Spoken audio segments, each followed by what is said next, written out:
மதிப்பிற்குரிய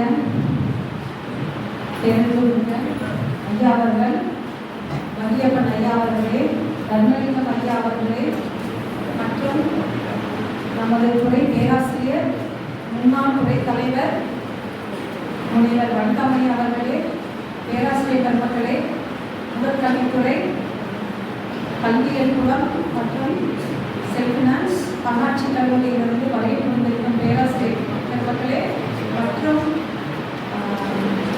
மாணவ செல்வங்களே,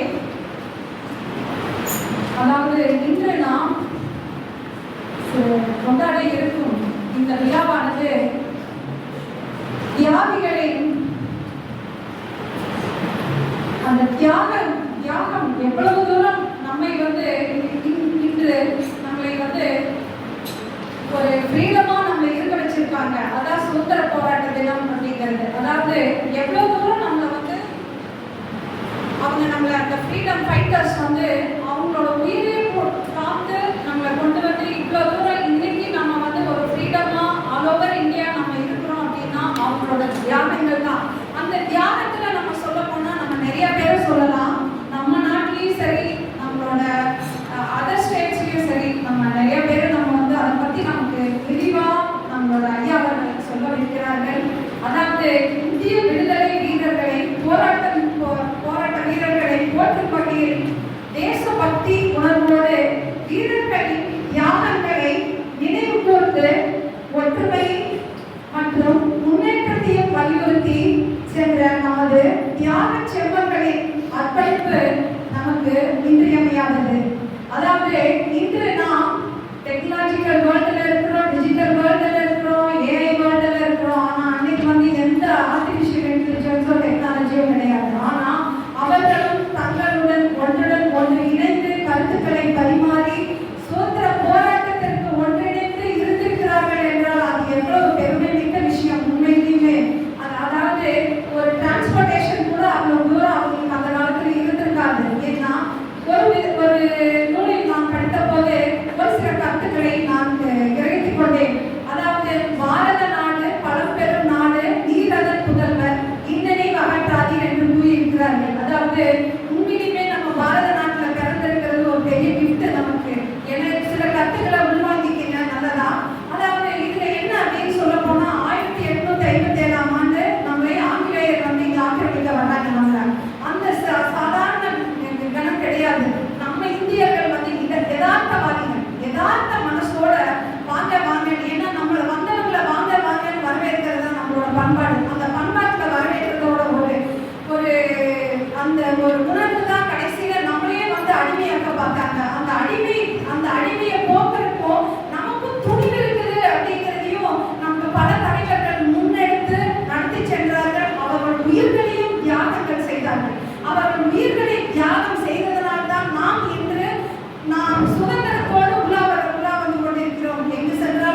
பார்த்திருப்பீங்க. அடுத்தது நம்ம திருப்பூர் குமரன், அதாவது உயிர், அதாவது கொடி காத்த குமரன் சொல்லுவாங்க. இதுல நம்ம தமிழ்நாட்டில் சொல்ல போனா நம்ம இல்லை, அந்த அளவுக்கு தன்னோட உயிரே போனாலும் நான் கொடியை விட மாட்டேன்னு சொல்லி உயிரை விட்ட மனுஷன் அவரு. அவரை வந்து நம்ம வந்து இந்த நேரத்துல தேசபக்தியோட அவங்க எல்லாம் நம்ம போட்டி வணங்கணும். அடுத்ததாக சொல்ல போனா நமக்கு நம்ம சுதந்திர போராட்டத்துல முக்கியமா பங்கெடுத்துக்கிட்ட பெண்மணிகளும் இருக்கிறார்கள். அதற்கு முன்னதாக நமது ஐயா அவர்களை பற்றி ஒரு சில வார்த்தைகள் சொல்லிவிட்டு அடுத்ததாக அவர்களை பற்றி சொல்லியிருக்கிறேன். அதாவது நம்ம ஐயா அப்படின்னு சொல்லும் போது அவர் வந்து ஒரு தேசபக்த வீரர், தன்னலம் கருதாமல் அதாவது அதாவது சமுதாயத்திற்கென தன் வாழ்க்கையை அர்ப்பணித்துக் கொண்டவர். அதனால் தான் இங்கு நாம் அவினாஷிலிங்கம் பல்கலைக்கழகம் என்ற பல்கலைக்கழகத்தில் நாம் இங்கு இருக்கிறோம். மாணவ செல்வங்களாகிய நீங்களும் சரி, நாமும் சரி, அனைவரும் அதை உணர்ந்திருக்க வேண்டும். ஏனென்றால் ஐயா அவர்கள் சாதாரணமான ஒரு குடும்பத்தில் பிறந்து வளர்ந்தவர் அல்ல. அவர் திருப்பூரிலே ஒரு நல்ல குடும்பத்தில், பாரம்பரியமான குடும்பத்தில் பிறந்து வளர்ந்தவர். அவர் நினைத்திருந்தால் இந்த சுதந்திர போராட்ட வீரருமா இருந்திருக்க வேண்டாம். அவர் நினைத்திருந்தால் அவர் வந்து ஒரு கல்லூரியும் ஆரம்பித்திருக்க வேண்டாம். ஆனால் அவர் வந்து ஒரு சமூக சேவை மனப்பான்மையுடன் ஆரம்பித்ததுதான். இந்த இடத்தில் நான் இன்னொரு விஷயத்தையும் உங்ககிட்ட நான் சொல்லணும். என்னன்னா, சுதந்திர இந்தியாவின் சென்னை மாகாணத்தின் முதல் ஃபர்ஸ்ட் எஜுகேஷன் மினிஸ்டரா இருந்தவங்க நம்மளோட ஐயா அவர்கள் தான். இது வந்து பெருமைக்குரிய விஷயம். அவரோட இதுல வந்து அவரோட பீரியட்ல அது வந்து இன்னைக்கு வந்து அது ஒரு அழியாத ஒரு இதுதான் உண்மையுமே. அது அவரோட ஸ்டெப்ல இருக்குதான். அடுத்தது வந்து நம்ம சென்னை மாகாணம்னு சொல்லும்போது நம்ம ஆல் ஓவர் தமிழ்நாட்டுக்கு அவர் எடுத்த நிறைய ரிஃபார்ம்ஸ் வந்து நிறைய இருக்குது. அதுக்கு அடுத்தது ஐயா இருக்கும்போது நானும் படித்திருக்கிறேன். ஐயா கூறுவார்கள், அம்மா நீங்க எல்லாம் மகத்தான காரியங்களை செய்வதற்காக இருக்கிறீர்கள், நீங்கள் தைரியமான பிள்ளைகள், கெட்டிக்கார பிள்ளைகள், இது எல்லாமே சொல்லுவாரு. ஆனா ஒரே ஒரு விஷயத்தை நல்லா அழுத்தி சொல்லியிருக்காரு. அதாவது ஃபர்ஸ்ட் நம்மளோட வித்யாலயால காந்தியடிகள் மூலமா நம்மளோட வித்யாலயம் வந்து அடிகள் நாட்டினது. அடுத்ததா அவருக்கு அதுக்கு அடுத்தது சொன்னது நம்ம அவினாஷிலிங்கம் பல்கலைக்கழகம் மெயின் கேம்பஸ்ல வெறும் ஒரு ஃபர்ஸ்ட் 5 ரூபீஸ் வச்சுதான் நான் ஆரம்பிச்சேன் அப்படின்னு சொன்னாரு. அப்போ அவர் வந்து எவ்வளவோ ஒரு கஷ்டத்திலையும் ஒரு சமூக சேவை மனப்பான்மையுடன் பெண்களின் முன்னேற்றத்திற்காக நமது பல்கலைக்கழகத்தை வளர்த்துள்ளார் என்பதை நாமும் நினைவு கூற வேண்டும். நன்றியுடன் சிறப்பாக செயலாற்ற வேண்டும். அவர்கள் உருவாக்கி வைத்த இந்த கல்லூரி தான் இன்று பல்கலைக்கழகமாக நமக்கு திகழ்கிறது. அடுத்ததாக சொல்ல போனால் நமது சுதந்திர போராட்டத்தில் இன்னும் நிறைய நம்ம பெண்மணிகள் வந்து நீங்க பார்க்க போனா நிறைய இருக்கிறாங்க. அதாவது ஃபர்ஸ்ட் சொல்ல போனா நம்மளுக்கு ராணி லட்சுமிபாய் அப்படிங்கிறது அவங்க வந்து என்னன்னா, அதாவது revolt against East India Company. நம்ம அந்த காலத்துல ஈஸ்ட் இந்தியா கம்பெனியோட ஆக்ஷன்ஸ் நிறைய இருந்திருக்குது. பிரிட்டிஷர்ஸ் கொண்டு வரும்போது அந்த பீரியட் என்னன்னா 1828 to 1858.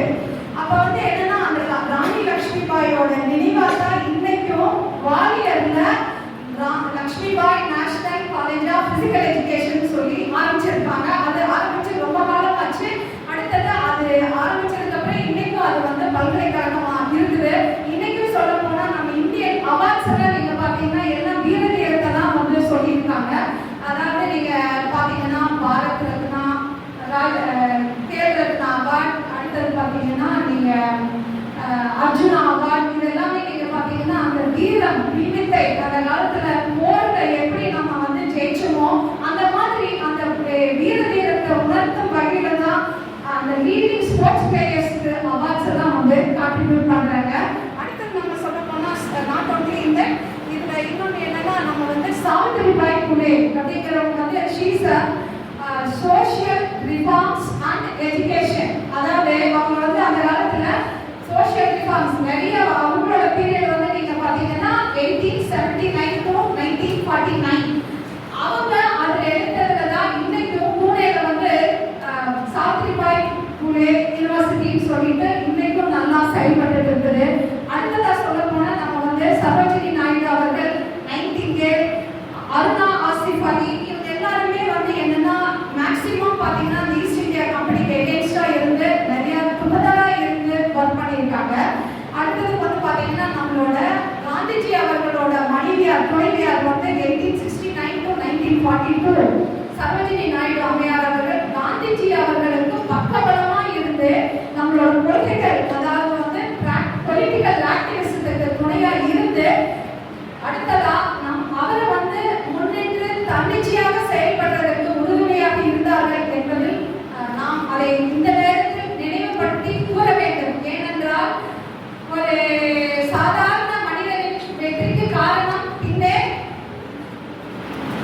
பெண்டா அப்படிங்கிறது ஒரு கருத்து இருக்கு. ஸோ அதே மாதிரி நம்ம காந்திஜியோட ஒவ்வொரு ஆக்ஷனுக்கும் பின்னாடி இருந்து அவங்கள வந்து வழிநடத்துறதுக்கு நிறைய உறுதுணையா இருந்து நம்ம நாடு இந்தியா சுதந்திர இந்தியாவா இருக்கிறதுக்கு வழிநடத்தி கொடுத்தாங்கிறத நம்ம வந்து மறக்க முடியாது. இந்த விஷயத்துல இன்னும் சொல்ல போனால் நிறைய பேர் இருக்கிறார்கள் நம்ம இதுல. இது ஏன் இது எல்லாம் நான் சொல்றேன் அப்படின்னா, சில விஷயங்கள் நம்ம உங்களுக்கு கேட்கறதுக்கு கூட கஷ்டமா இருக்கலாம். ஆனா வந்து என்னன்னா ஒவ்வொருத்தரோட அந்த ஹிஸ்டாரிக்கல் எவிடன்சஸ் அந்த இதை எடுத்து பார்க்கும்போது நிறைய வந்து அவங்களோட தியாகங்கள் தான் இன்னைக்கு நம்மளை வந்து நிக்க வச்சிருக்குது. கடைசியா ஒரே ஒரு விஷயத்த சொல்றேன். நான் வந்து ஒரு லெசன்ல நான் பார்த்தேன். நம்ம நாடு ஏன் நம்ம வந்து பாரத